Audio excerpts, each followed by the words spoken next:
கர்த்தருடைய பரிசுத்த நாமத்திற்கு மகிமை உண்டாவதாக.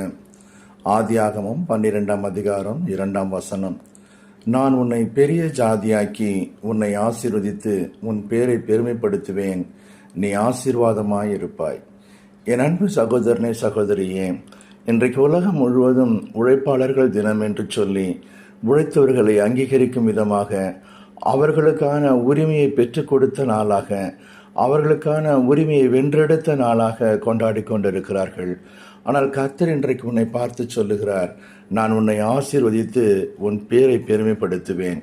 இதுவரையிலும் நீங்கள் பட்ட பிரயாசத்தின் பலனை, நீங்கள் கஷ்டப்பட்டதற்கான ஒரு அங்கீகாரத்தை நீங்கள் பெறாமல் இருந்திருந்தால், இன்றைக்கு கர்த்தர் உங்களை பார்த்து சொல்லுகிறார், நான் உன் பேரை பெருமைப்படுத்துவேன்.